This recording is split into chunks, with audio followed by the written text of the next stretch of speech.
ओम शांति। 8 अगस्त 2022। मीठे प्यारे बाबा के आज के मधुर महावाक्य। आज की मुरली के कुछ मुख्य पॉइंट्स।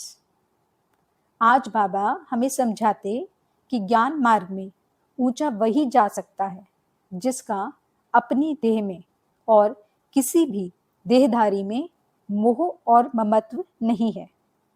एक बाप से ही दिल का सच्चा प्यार है।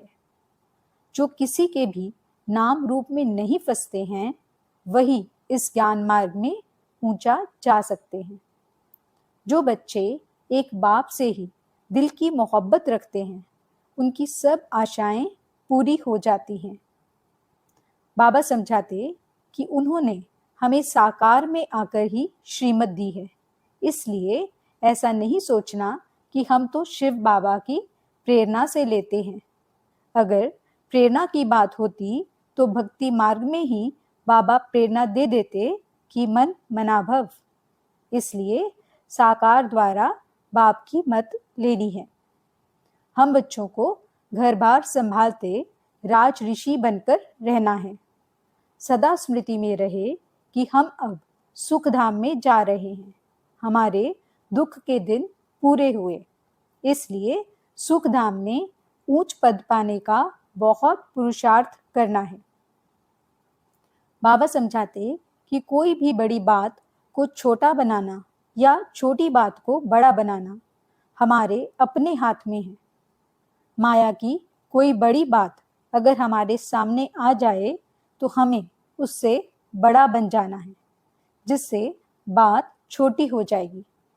जब हम स्वस्थिति में रहेंगे तो बड़ी परिस्थिति भी छोटी लगेगी और हम उस पर आसानी से विजय पालेंगे। ऐसे समय पर याद रखना है कि मैं कल्प कल्प की विजयी आत्मा हूँ, तो इस निश्चय से विजयी बन जाएंगे। वरदाता बाप को जब हम बच्चे अपना सच्चा साथी बना लेते हैं तो हमारी झोली वरदानों से भर जाती है। तो चलिए सुनते हैं आज की मीठी प्यारी मुरली। ओम शांति। बाबा कहते, मीठे बच्चे, बाप आए हैं तुम्हारा ज्ञान योग से सच्चा श्रृंगार करने। इस श्रृंगार को बिगाड़ने वाला है देह अभिमान, इसलिए देह से ममत्व निकाल देना है। प्रश्न, ज्ञान मार्ग की ऊंची सीढ़ी कौन चढ़ सकता है? उत्तर, जिनका अपनी देह में और किसी भी देहधारी में ममत्व नहीं है। एक बाप से दिल की सच्ची प्रीत है। किसी के भी नाम रूप में नहीं फंसते हैं, वही ज्ञान मार्ग की ऊंची सीढ़ी चढ़ सकते हैं। एक बाप से दिल की मोहब्बत रखने वाले बच्चों की सब आशाएं पूरी हो जाती हैं। नाम रूप में फंसने की बीमारी बहुत कड़ी है, इसलिए बाप दादा वार्निंग देते हैं, बच्चे तुम एक दो के नाम रूप में फंस अपना पद भ्रष्ट मत करो। गीत। तुम्हें पाके हमने जहां पा लिया है, जमी तो जमी आसमां पा लिया है। ओम शांति। मीठे मीठे बच्चे तो इस गीत के अर्थ को अच्छी तरह से जान गए होंगे, फिर भी बाबा एक एक लाइन का अर्थ बताते हैं। इन द्वारा भी बच्चों का मुख खुल सकता है। बड़ा सहज अर्थ है। अब तुम बच्चे ही बाप को जानते हो। तुम कौन? ब्राह्मण ब्राह्मणियां, शिववंशी तो सारी दुनिया है। अब नई रचना रच रहे हैं। तुम सम्मुख हो। तुम जानते हो बेहद के बाप से ब्रह्मा द्वारा हम ब्राह्मण ब्राह्मणियां सारे विश्व की बादशाही ले रहे हैं। आसमान तो क्या, सारी धरती, उनके बीच सागर नदियां भी आ गए। बाबा हम आपसे सारे विश्व की बादशाही ले रहे हैं, पुरुषार्थ कर रहे हैं। हम कल्प कल्प बाबा से वर्षा लेते हैं। जब हम राज्य करते हैं तो सारे विश्व पर हम भारतवासियों का ही राज्य होता है और कोई भी नहीं होते, चंद्रवंशी भी नहीं होते। सिर्फ सूर्यवंशी लक्ष्मी नारायण का ही राज्य है, बाकी तो सब बाद में आते हैं। यह भी अभी तुम जानते हो। वहां तो यह कुछ भी पता नहीं रहता है। यह भी नहीं जानते कि हमने यह वर्षा किससे पाया। अगर किससे पाया तो फिर कैसे पाया, यह प्रश्न उठता है।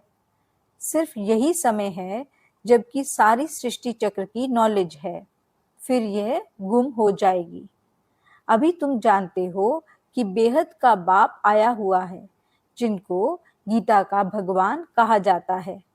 भक्ति मार्ग में पहले सर्वशास्त्रमयी शिरोमणि गीता ही सुनते हैं।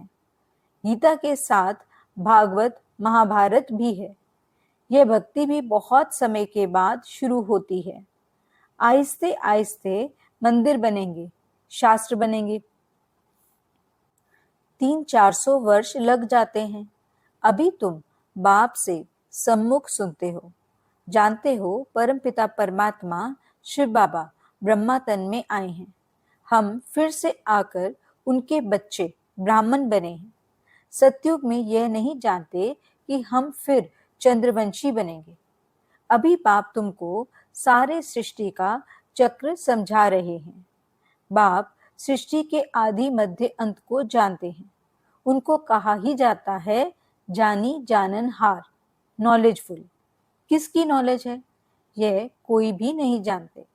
सिर्फ नाम रख दिया है कि गॉड फादर इज नॉलेजफुल।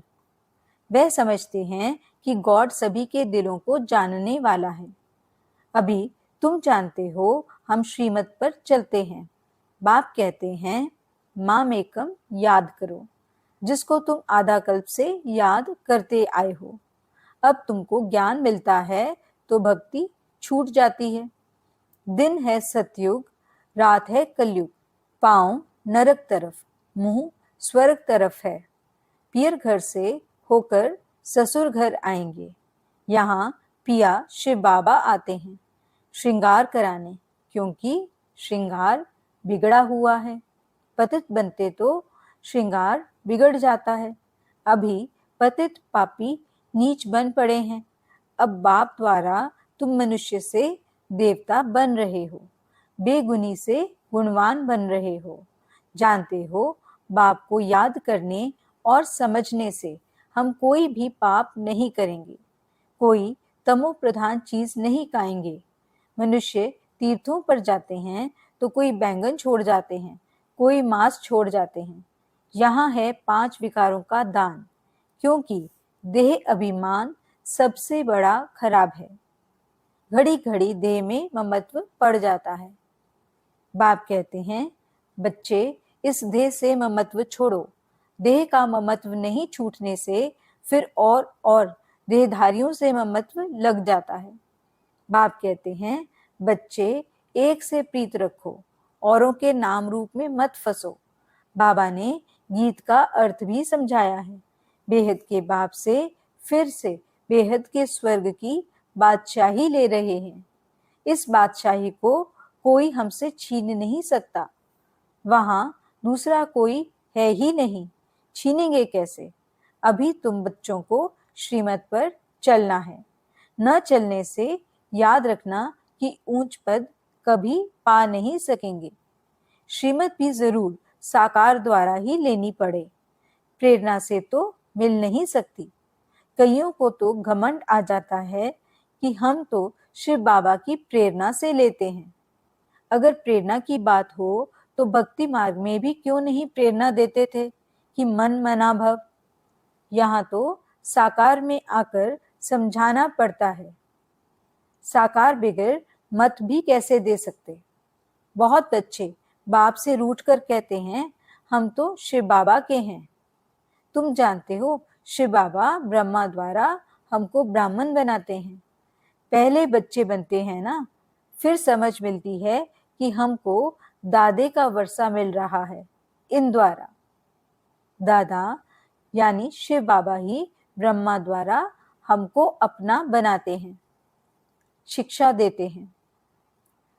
बाबा से मोहब्बत रखने से हमारी सब आशाएं पूरी होती हैं। मोहब्बत बड़ी अच्छी चाहिए। तुम सब आत्माएं आशिक बनी हो बाप की। छोटेपन में भी बच्चे बाप के आशिक बनते हैं। बाबा को याद करेंगे तो वर्षा मिलेगा। बच्चा बड़ा होता जाएगा, समझ में आता जाएगा। तुम भी बेहद के बाप के बच्चे आत्माएं हो। बाप से वर्षा ले रहे हो। अपने को आत्मा समझ परम पिता परमात्मा को याद करना पड़े। बाप के आशिक बनेंगे तो तुम्हारी सब आशाएं पूरी हो जाएंगी। आशिक माशूक को याद करते हैं, कोई दिल में आश रखकर। बच्चा बाप पर आशिक बनता है वर्षे के लिए। बाप और प्रॉपर्टी याद रहती है। अभी वह है हद की बात। यहाँ तो आत्मा को आशिक बनना है, पारलौकिक माशूक का, जो सभी का माशूक है। तुम जानते हो कि बाबा से हम विश्व की बादशाही लेते हैं। उसमें सब कुछ आ जाता है। पार्टीशन की कोई बात नहीं। सतयुग त्रेता में कोई उपद्रव नहीं होते। दुख का नाम ही नहीं रहता। यह तो है ही दुख धाम। इसलिए मनुष्य पुरुषार्थ करते हैं हम राजा रानी बने, प्रेसिडेंट प्राइम मिनिस्टर बने। नंबरवार दर्जे तो है ना। हर एक पुरुषार्थ करते हैं ऊंच पद पाने के लिए। स्वर्ग में भी ऊंच पद पाने के लिए मम्मा बाबा को फॉलो करना चाहिए। क्यों ना हम वारिस बने। भारत को ही मदर फादर कंट्री कहा जाता है। उनको कहते हैं भारत माता। तो जरूर पिता भी चाहिए ना। तो दोनों चाहिए। आजकल वंदे मातरम भारत माता को कहते हैं, क्योंकि भारत अविनाशी खंड है। यहाँ ही परम पिता परमात्मा आते हैं। तो भारत महान तीर्थ हुआ ना। तो सारे भारत की वंदना करनी चाहिए। परंतु यह ज्ञान कोई में है नहीं। वंदना की जाती है पवित्र की। बाप कहते हैं वंदे मातरम। शिव शक्तियां तुम हो जिन्होंने भारत को स्वर्ग बनाया है। हर एक को अपनी जन्मभूमि अच्छी लगती है। तो सबसे ऊंची भूमि यह भारत है, जहां बाप आकर सबको पावन बनाते हैं। पतितों को पावन बनाने वाला एक बाप ही है। बाकी धरनी आदि कुछ नहीं करती है। सबको पावन बनाने वाला एक बाप ही है जो यहाँ आते हैं। भारत की महिमा बहुत भारी है। भारत अविनाशी खंड है। यह कब विनाश नहीं होता। ईश्वर भारत में ही आकर शरीर में प्रवेश करते हैं, जिसको भागीरथ नंदीगण भी कहते हैं। नंदीगण नाम सुन उन्होंने फिर जानवर रख दिया है। तुम जानते हो कल्प कल्प बाप ब्रह्मा तन में आते हैं। वास्तव में जटाएं तुमको हैं। राज ऋषि तुम हो। ऋषि हमेशा पवित्र रहते हैं। राज ऋषि हो, घर बार भी संभालना है। धीरे धीरे पवित्र बनते जाएंगे। वह फट से बनते हैं, क्योंकि वह घर बार छोड़कर जाते हैं। तुमको गृहस्थ व्यवहार में रहते पवित्र बनना है। फर्क हुआ ना। तुम जानते हो हम इस पुरानी दुनिया में बैठ नई दुनिया का वर्षा ले रहे हैं। बाप कहते हैं मीठे मीठे बच्चों, यह पढ़ाई भविष्य के लिए है। तुम नई दुनिया के लिए पुरुषार्थ कर रहे हो। तो बाप को कितना ना याद करना चाहिए। बहुत हैं जो एक दो के नाम रूप में फंसते हैं, तो उनको शिव बाबा कभी याद नहीं पड़ेगा। जिससे प्यार करेंगे वह याद आता रहेगा। वह यह सीढ़ी चढ़ ना सके। नाम रूप में फंसने की भी एक बीमारी लग जाती है। बाबा वार्निंग देते हैं, एक दो के नाम रूप में फंस अपना पद भ्रष्ट कर रहे हो। औरों का कल्याण भल हो जाए, परंतु तुम्हारा कुछ भी कल्याण नहीं होगा। अपना अकल्याण कर बैठते हैं। पंडित का मिसाल। ऐसे बहुत हैं जो नाम रूप में फंस मरते हैं। अब तुम बच्चे जान गए हो कि आधा कल्प हमने दुख सहन किया है, गम सहन किए हैं। अभी वह निकल खुशी का पारा चढ़ता है। तुम गम देखते देखते एकदम तमो प्रधान बन पड़े हो। अभी तुमको खुशी होती है, हमारे सुख के दिन आए हैं, सुख धाम में जा रहे हैं। दुख के दिन पूरे हुए तो सुख धाम में ऊंच पद पाने का पुरुषार्थ करना चाहिए। मनुष्य पढ़ते हैं सुख के लिए। तुम जानते हो हम भविष्य विश्व के मालिक बन रहे हैं। पत्र में लिखते हैं, बाबा हम आपसे पूरा वर्षा लेकर ही रहेंगे, अर्थात सूर्यवंशी राजधानी में हम ऊंच पद पाएंगे। पुरुषार्थ की संपूर्ण भावना रखनी है। अब सतयुग के तुम्हारे सुख की उम्मीदों के दीवे जग रहे हैं। दीवा बुझ जाता है तो दुख ही दुख हो जाता है। भगवानुवाच, तुम्हारा सब दुख अब मिट जाने वाला है। अब तुम्हारे सुख के घनेरे दिन आ रहे हैं। पुरुषार्थ कर बाप से पूरा वर्षा लेना है। जितना अब लेंगे इससे समझेंगे हम कल्प कल्प यह वर्षा पाने के अधिकारी बनते हैं। हर एक समझते जाएंगे हम किसको यह रास्ता बताते हैं। बाबा कहते हैं, पुण्य आत्मा नंबर 1 सूर्यवंशी में बनना है, अंधों की लाठी बनना है। प्रश्नावली आदि बोर्ड पर जहां तहां लगाना चाहिए। एक बाप को सिद्ध करना है, वही सबका बाप है। वह बाप ब्रह्मा द्वारा ब्राह्मण रचते हैं। ब्राह्मण से तुम देवता बनेंगे। शूद्र थे, अभी हो ब्राह्मण। ब्राह्मण है चोटी, फिर है देवता। चढ़ती कला तुम ब्राह्मणों की है। तुम ब्राह्मण ब्राह्मणियां भारत को स्वर्ग बनाते हो। पांव और चोटी, बाजोली खेलने से दोनों का संगम हो जाता है। कितना अच्छी रीति समझाते हैं। विनाश हुआ तो समझेंगे हमारी राजधानी स्थापन हुई। फिर तुम सब शरीर छोड़ अमरलोक में जाएंगे। यह मृत्युलोक है। जब से मोहब्बत हुई है, इसका यह मतलब नहीं कि पुरानी मोहब्बत वाले ऊंच पद पाएंगे और नई मोहब्बत वाले कम पद पाएंगे। नहीं, सारा मदार पुरुषार्थ पर है।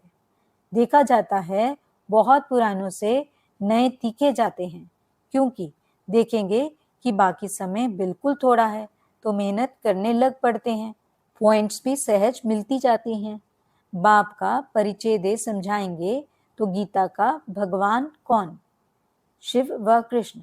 वह है रचयिता, वह है रचना। तो जरूर रचता को भगवान कहेंगे ना। तुम सिद्ध कर बताएंगे। यज्ञ, जप, तप, शास्त्र आदि पढ़ते नीचे उतरते आए। भगवानुवाच कहकर समझाएंगे तो किसको गुस्सा नहीं लगेगा। आधा कल्प भक्ति चलती है। भक्ति है रात, उतरती कला, चढ़ती कला। सबको सदगति में आना है, वाया गति। यह समझाना पड़े। बिल्कुल सिंपल रीति समझाने से बहुत खुशी होगी। बाबा हमको ऐसा बनाते हैं। अभी आत्मा को पंख मिले हैं। आत्मा जो भारी है वह हल्की बन जाती है। देह का भान छूटने से तुम हल्के हो जाएंगे। बाप की याद में तुम कितना भी पैदल करते जाएंगे तो थकावट नहीं होगी। यह भी युक्तियां बतलाते हैं। शरीर का भान छूट जाने से हवा मिसल उड़ते रहेंगे। अच्छा, मीठे मीठे सिकिले दे बच्चों प्रति माता पिता बाप दादा का याद प्यार और गुड मॉर्निंग। रूहानी बाप की रूहानी बच्चों को नमस्ते। हम रूहानी बच्चों की रूहानी बाप दादा को याद प्यार, गुड मॉर्निंग और नमस्ते। धारणा के लिए मुख्य सार। पहला पॉइंट, देह अभिमान वश कभी रूठना नहीं है। साकार द्वारा बाप की मत लेनी है। एक परमात्मा माशूक का सच्चा आशिक बनना है। दूसरा पॉइंट, घर बार संभालते राज ऋषि बनकर रहना है। सुख धाम में जाने की पूरी उम्मीद रख पुरुषार्थ में संपूर्ण भावना रखनी है। वरदान, माया की बड़ी बात को भी छोटी बनाकर पार करने वाले निश्चय बुद्धि विजयी भव। कोई भी बड़ी बात को छोटा बनाना यह छोटी बात को बड़ा बनाना अपने हाथ में है। किसी किसी का स्वभाव होता है छोटी बात को बड़ी बनाना, और कोई बड़ी बात को भी छोटा बना देते हैं।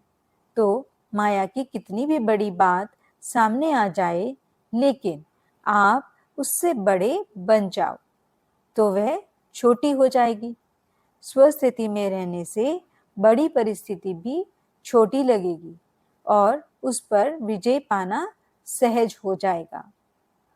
समय पर याद आए कि मैं कल्प का विजयी हूँ, तो इस निश्चय से विजयी बन जाएंगे।